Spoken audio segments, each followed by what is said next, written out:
The emergency alert sirens were deafening. Red lights pulsed across every monitor inside the executive war room of StratusCore CyberDefense, one of the top firms in Dallas. CEO Eleanor Voss stood frozen as a tidal wave of ransomware ripped through their clients' financial networks in real time. "Ma'am, we just lost the North Carolina server farm," came the panicked voice of the IT director over speaker. "This malware, it's adapting faster than anything we've ever seen." Eleanor's fingers trembled as she gripped her phone. The screen lit up again, 10 missed calls from the same person, Monica Reyes.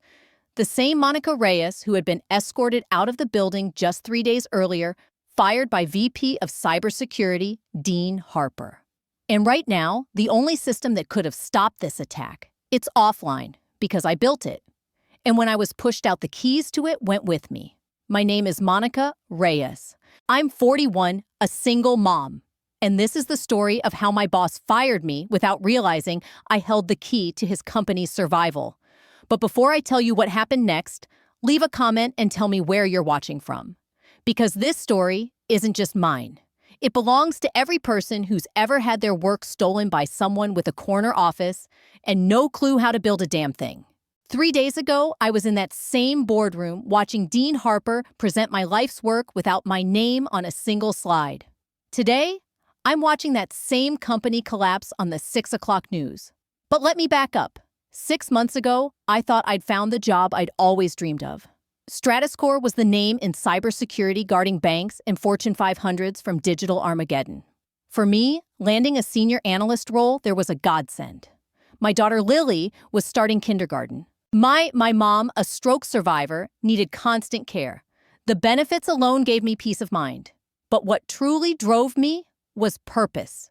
The first week on the job, I noticed a massive flaw. Our detection system was reactive. We waited for threats instead of predicting them.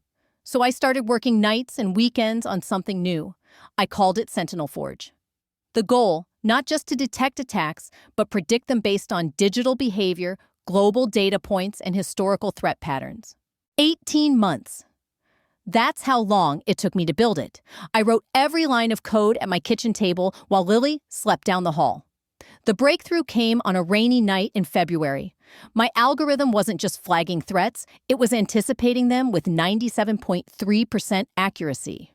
The next morning, I quietly tested Sentinel Forge in our sandbox. Within seconds, it spotted 3 live vulnerabilities, including one tied to a nation-state threat group. I had just saved StratusCore, and no one knew. Dean Harper, the VP who loved PowerPoint more than Python, didn't care for technical depth. During team meetings, he'd skim my reports and recycle my findings as leadership vision. But Sentinel Forge was different. It was too powerful to hand over. So I kept it quiet until I could protect it. And thank God I did. Because now, their entire system is falling apart. Sentinel Forge went dark when they fired me, and without my authentication keys, they're completely exposed. I watched that chaos unfold from my living room, coffee in hand. Lily was coloring beside me. You want to know what happened next? Hit that subscribe button to Revenge Web, because things are about to get very, very real. I decided to keep Sentinel Forge to myself at least until I figured out how to protect it. That choice ended up saving my career, though I didn't know it yet. The first time I revealed the system to the team was during our weekly CyberOps briefing. I had set up a secure sandbox with multiple attack simulations, everything from basic phishing to highly complex multi-vector threats pulled from real-world incidents. What you're about to see, I told the room, is a completely new approach to threat detection. I ran the simulation. Within 3 seconds, Sentinel Forge identified all 17 active attack vectors and even predicted the next 3 moves of each one, like watching a chess grandmaster dismantle beginners before they moved a single piece. The room went still. My mentor, David Tran, our senior analyst, leaned forward, eyes wide. "Monica, this is extraordinary." Before I could explain how it worked, Dean Harper stood up. This, he announced, is exactly the kind of innovation I've been driving our team toward. Driving? I blinked. Actually, Dean, this is something I developed independently. We can refine the implementation later. He cut me off. but the strategic vision behind it stems from our department's leadership planning. David glanced at me with a frown. He saw what was happening, but challenging Dean, his direct supervisor, in front of everyone. That was career suicide. After the meeting, Dean pulled me aside. "Monica, I appreciate your passion, but let me explain how things work around here. Innovation is a team effort. When you claim sole credit, it damages our collaborative culture." "Dean," I replied, struggling to stay calm, "I built this system alone, at home, on my own time." He smiled that smug, polished grin I'd grown to resent. "And where do you think the inspiration came? From strategic direction client needs that comes from leadership." That night, I took no chances. I backed up everything, code commits receipts for hardware notebooks, even time-stamped photos of my apartment desk covered in coffee-stained diagrams. And I did something else. I encrypted Sentinel Forge's core functions with my personal authentication keys. I hadn't planned revenge. I planned protection. 2 weeks later, everything came to a head with our biggest pitch yet, Interbank Federal, one of the top 5 U.S. banks. The deal on the table, a $50 million contract over 3 years, with a potential extension worth double. StratusCore desperately needed it. Despite corporate bravado, 2 major clients had left after breaches last year. Morale was shaky, stock value slipping. The presentation was scheduled for Friday. Thursday night, Dean called a dramatic all-hands meeting. "Tomorrow will define StratusCore's future," he declared. "Our Sentinel system will show Interbank we're 10 steps ahead." Then he loaded the slide deck. My stomach dropped. Every page featured Sentinel Forge, but not one mention of me. The title, Revolutionary Threat Anticipation, a Vision by Dean Harper, VP of Cybersecurity. I tried to keep my voice steady. "There's been a mistake." Dean waved me off. "You'll handle the technical demo. I'll cover the strategic framework." After the meeting, David caught up with me in the parking lot. "You built that system. Alone." I know, I sighed. "But if I speak up tomorrow, I'll be labeled emotional and difficult." "Then, document everything he said. You're going to need it." That night, I couldn't sleep. My daughter Lily's bedtime lullaby echoed down the hallway. I thought about my mom's medical bills, the 18 months of sacrifice, and the encryption keys no one else even knew existed. Dean could sell Sentinel Forge all he wanted, but without me, it wouldn't work. And the storm rolling into Dallas that morning felt just about right. Because tomorrow, it was all about to blow open. The executives from Interbank Federal arrived at 9:00 a.m. sharp. 5 well-dressed professionals, each one carrying the weight of a decision that could either save or sink StratusCore. Leading the group was Patricia Wells, their chief technology officer. I'd heard stories she could separate fluff from function in 5 seconds flat. Dean Harper greeted them with his usual over-rehearsed charm. But I could see it in his eyes. He was nervous. He had been memorizing buzzwords all week. The problem, Patricia didn't care about buzzwords. Dean launched into the presentation, gliding through his slides with sweeping phrases like future-focused infrastructure and threat disruption synergy. I watched Patricia tap her watch twice. A bad sign. "This all sounds great in theory," she finally said, cutting him off. "But we've seen plenty of theory. We need to see results. Can you show us the system in action?" Dean's confident mask cracked for half a second. Then, "Absolutely, Monica. Our lead technical analyst will walk you through the demonstration." My heart thundered as I stepped forward. 18 months of work were about to either shine or vanish under someone else's name. "What you're about to see," I said, "booting up Sentinel Forge is a live simulation of a multi-vector cyber attack modeled after the 2017 Equifax breach." The system came to life. Red indicators flooded the map, tracking real-time probes. But that wasn't the magic. The real breakthrough was the prediction engine. Yellow flashes pulsed where the system anticipated future attacks. These indicators, I pointed, show where attackers will pivot next. For example, this cluster will attempt to breach our database servers in approximately 47 seconds. Patricia leaned in. How could it possibly know that I explained the neural networks behind the predictions? how the algorithms drew on real-world threat data and behavioral patterns. Then, like clockwork, the simulated attackers shifted exactly as predicted.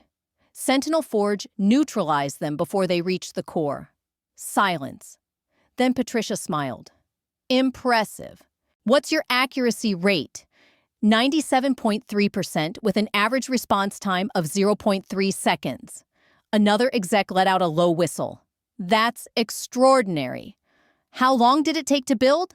I opened my mouth, but Dean jumped in. If this story made you feel something, anger, pride, hope, hit that subscribe button so you don't miss what happens next. Because trust me, the next chapter is even more satisfying. The foundational concept has been part of our innovation roadmap for about 18 months, he said smoothly. Developed through collaboration and leadership vision. Patricia narrowed her eyes. And who led the development? Dean hesitated, just for a beat too long. It was a team effort. The direction came from my department, of course. Monica handled implementation details. 18 months of lost sleep.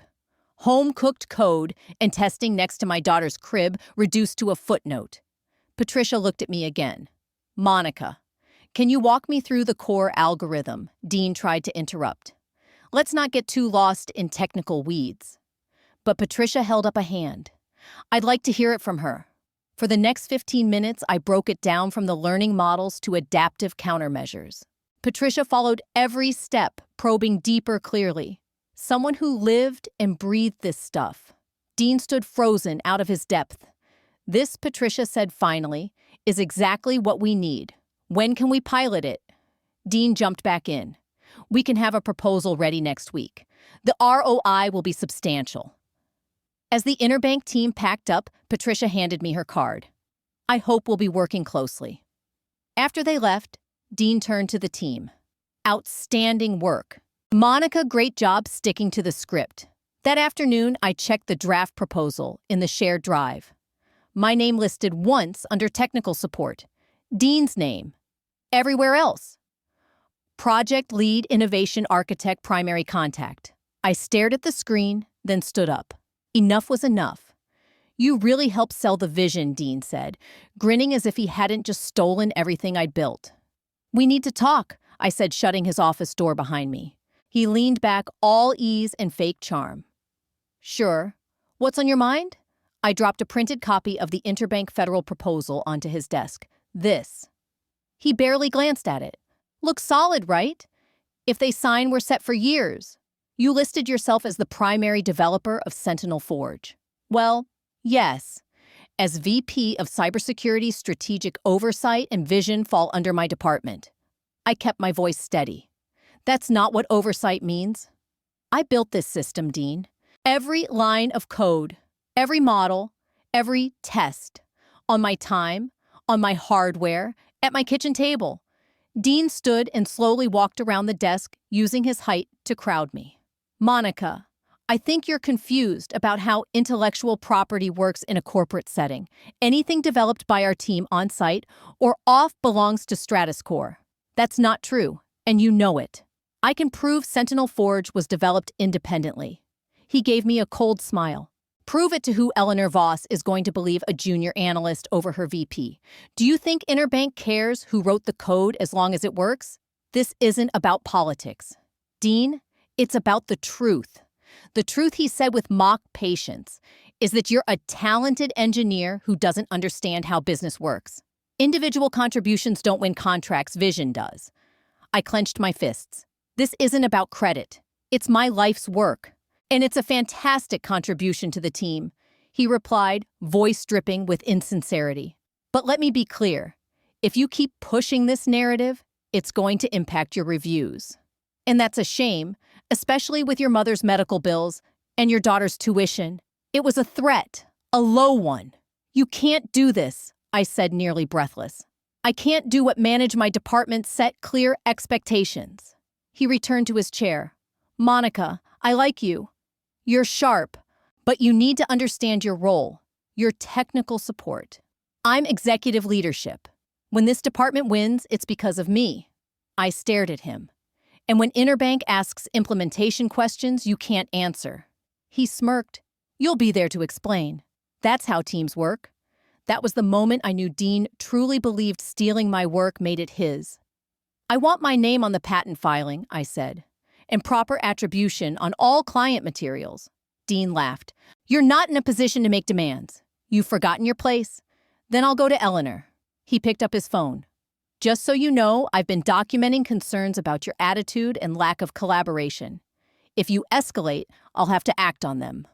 I stood silently realizing what he was saying. Accept the theft and keep your job, or fight and lose everything. I see, I said. Glad we're clear. As I reached the door, I paused. Dean, do you know what happens if the Sentinel Forge authentication keys aren't renewed every 72 hours? He blinked. What keys? I smiled. Might want to figure that out. I walked straight to my desk, ready to write my resignation. But then I thought about Lily, about Mom's prescriptions. Instead, I opened my laptop and began documenting everything, code timestamps, purchase receipts, meeting notes. And I checked the clock. 72 hours until Sentinel Forge would quietly shut itself down. Monday morning, I found a meeting invite in my inbox. 10 a.m. Performance discussion with Dean Harper.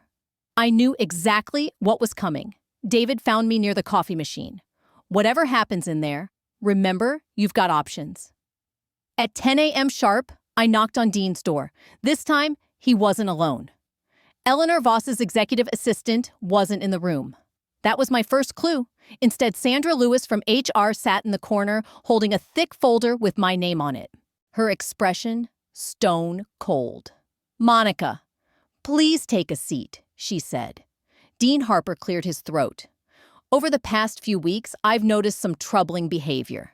Specifically, you've been undermining team morale by making false claims about ownership of collaborative projects. False claims, I asked, barely holding back a laugh. Sandra opened the folder. According to Dean's documentation, you've been asserting sole authorship of the Sentinel Forge system, despite it being developed by the cybersecurity team under his leadership. That's because I did create it. Solely, I said. And I can prove it, Dean interrupted. We've been over this. Comments like that damage our collaborative culture. You're part of a team, Monica. Sandra nodded. We've also received reports of insubordination and resistance to leadership directives. Monica, StratusCore has decided to terminate your employment effective immediately. I felt the floor tilt. You're firing me. Dean leaned back in his chair, smug. We're ending a working relationship that clearly hasn't benefited either side. No, because I wouldn't let you steal my work. Sandra didn't flinch. You'll receive 2 weeks severance. Your benefits will continue through the end of the month. I sat there for a long second thinking of Lily, my mom's medical bills, the system I'd built with 18 months of my life. Then something shifted in me. I understand, I said quietly. I'll pack my things. Dean almost looked disappointed. I think he'd expected a meltdown, something he could point to as a reason for all of this. But I gave him nothing. As I packed up, my coworkers avoided eye contact. David Tran helped me carry a box to my car. This isn't over, he whispered. Document everything. I nodded. Once in the car, I opened my phone and checked the Sentinel Forge control panel. 71 hours and 14 minutes until system lockout. That evening, after Lily went to bed, I called David from my personal phone. I need you to pay attention, I said. In about 70 hours, Sentinel Forge is going to shut down its advanced features. What? Why I built an authentication protocol into the core. It needs renewal every 72 hours. If not, the system drops to basic mode, no predictions, no countermeasures, just static monitoring. Does Dean know I tried to tell him? He wasn't interested in the details. And you're the only one who can unlock it. Yes, he paused. The Interbank Federal demo is scheduled for Wednesday. That's not my problem anymore, I said. They fired me for protecting my work, but a system failure in front of Interbank could destroy the company. That made me pause. I still cared about the team, the interns, the engineers who work nights beside me. Not Dean, but them. Dean made his choices, I said. Whatever happens now, it's on him. After the call, I lay in bed staring at the ceiling. Part of me felt guilty, But another part, it felt something I hadn't felt in months. Power. For once, I wasn't chasing credit. I wasn't begging for respect. Dean needed me. He just didn't realize it yet. Tuesday morning, David texted.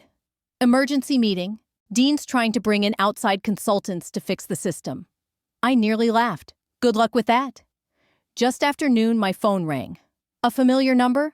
Monica. This is Patricia Wells from Interbank Federal. I hope you don't mind me calling directly. Not at all, I said. How can I help you? I had a few questions before tomorrow's presentation, specifically about the neural network structure you explained last week. My stomach sank. She still thought I worked at StratusCore. And that meant the real storm was just beginning. Actually, Patricia, I said, steadying my voice. I should mention I'm no longer with StratusCore. What she asked. When did that happen? Yesterday? I was terminated. There was a long pause. Monica, you were the only one in that room who clearly understood Sentinel Forge. If you're not there tomorrow, we'll be dealing with Dean Harper and whatever consultants he's scrambled to hire. That's extremely concerning. She hung up, and I stared at the phone. Dean had underestimated more than just me. If Interbank pulled out over this, it wouldn't just ruin his reputation. It could take the whole company down with it. Later that afternoon, David called me, sounding rattled. Monica, the consultants Dean brought in can't access Sentinel Forge's advanced features. They're running into encryption errors. What's Dean telling them that it's a minor configuration issue? I almost laughed. They've been working on it, how long? 6 hours. And now they're asking questions no one here can answer. Dean's avoiding them, but Eleanor Voss is showing up for tomorrow's demo. That evening, my phone buzzed again. Sandra from HR. Monica, I know this is unusual, but we have a situation. Would you be willing to come in tomorrow on a consulting basis to assist with some urgent technical issues? What kind of issues? Sentinel Forge. Brandon, sorry. Dean thought you might be able to resolve them quickly. I paused. Sandra, you fired me yesterday for trying to protect that system. And now you want me to fix it. This would be a paid arrangement, of course. And Dean supports this. He believes it's in everyone's best interest. And when I fix it, does he still get to claim it as his creation? There was a long pause. Let's focus on a solution that benefits everyone. I'll think about it, I said, and hung up. Later that night, I checked the countdown timer.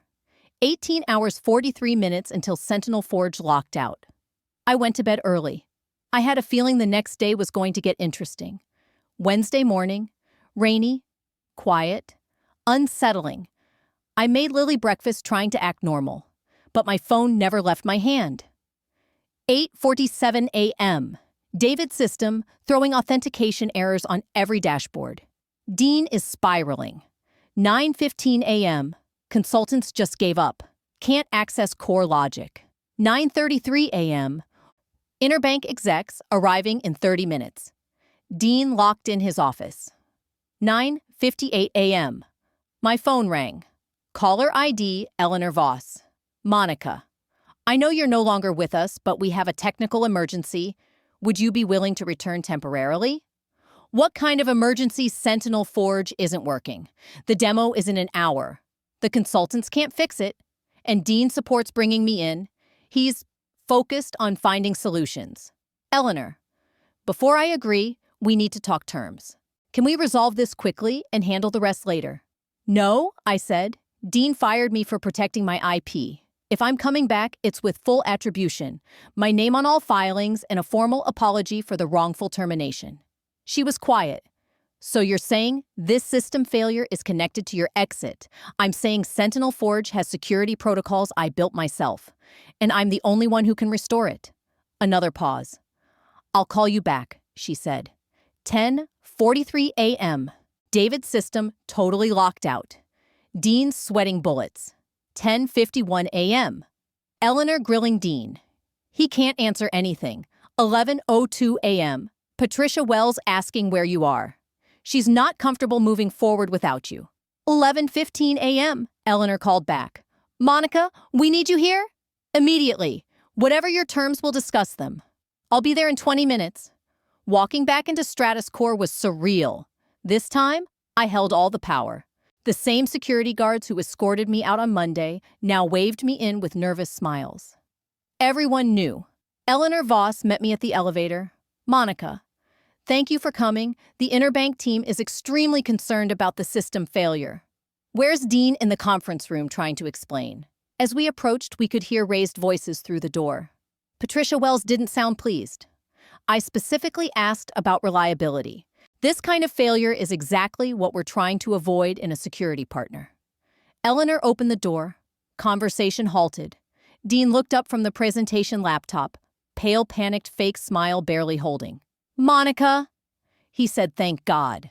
Just a few minor technical issues, nothing you can't resolve?" Patricia stood. "Monica, I thought you no longer worked here." "I don't," I replied, looking straight at Dean. "I'm here as a consultant. Apparently there are authentication issues." "Can you fix them?" Dean asked. "That depends," I said, on the terms of my consulting agreement. Eleanor stepped in. "Let's focus on the technical issues first. We can settle the rest afterward." "Actually," I said, "the technical issues are directly tied to those terms." Patricia raised an eyebrow. "Are you saying the system failure is related to your departure?" Dean jumped in. "Absolutely not. Just a configuration glitch." I cut him off. "Dean, when was the last time the authentication keys were renewed?" He blinked. "What keys?" Patricia turned to me. "Sentinel Forge includes proprietary security protocols. If not renewed by the primary developer, the system locks down." "And you're the developer?" Patricia asked. "Yes." She turned back to Dean.